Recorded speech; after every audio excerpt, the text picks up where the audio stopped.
कि कल निफ्टी की दिग्गज कंपनी रिलायंस अपने तिमाही नतीजे जारी करने वाली है। कैसे रहने वाले हैं नतीजे और क्या है अनुमान, आशीषा इसके बारे में जानकारी दे रही हैं। जी आशीषा।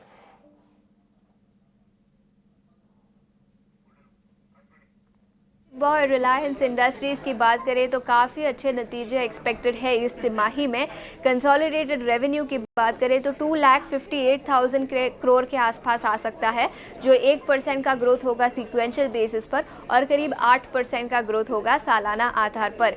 एबिटा मार्जिन्स 18.5% पर एक्सपेक्टेड है। पिछले तिमाही में 18% के एबिटा मार्जिन्स कंपनी ने रिपोर्ट किए थे, तो सीक्वेंशियल बेसिस पर 50 बेसिस पॉइंट का मार्जिन एक्सपेंशन रिलायंस इस तिमाही में रिपोर्ट करता हुआ नजर आ सकता है।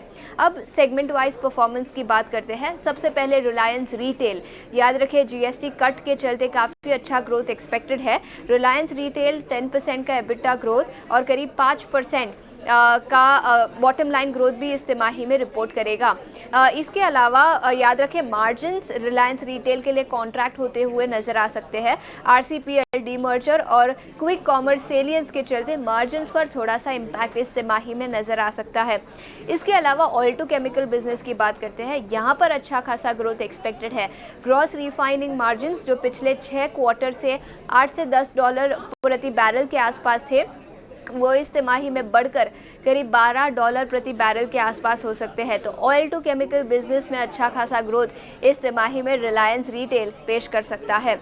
इसके अलावा टेलीकॉम बिजनेस की बात करते हैं। रिलायंस जियो, यहाँ पर भी 2.5 से 3% का रेवेन्यू और एबिटा ग्रोथ कंपनी रिपोर्ट करेगी। और मैनेजमेंट की commentary telecom hike, tariff hike को लेकर क्या लेकर आती है, वो काफ़ी इंपॉर्टेंट रहेगी।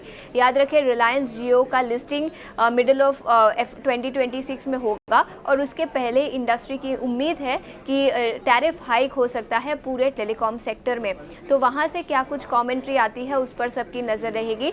इसके अलावा एवरेज रेवेन्यू पर यूज़र 213 से 214 रुपए के आसपास आ सकती है, जो सीक्वेंशियल बेसिस पर 1% का ग्रोथ होगा।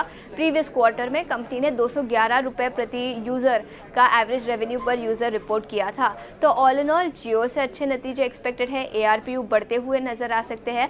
कंसोलिडेटेड बेसिस पर भी कंपनी सीक्वेंशियली ग्रोथ ही रिपोर्ट करेगी और ईयर ऑन ईयर बेसिस पर भी देखें तो रेवेन्यू में 8% का ग्रोथ और एबिटा मार्जिन एक्सपैंड होते हुए नजर आ सकते हैं। शुक्रिया करेंगे आशीषा आपका इस अहम जानकारी के लिए। इधर बजाज ऑटो ने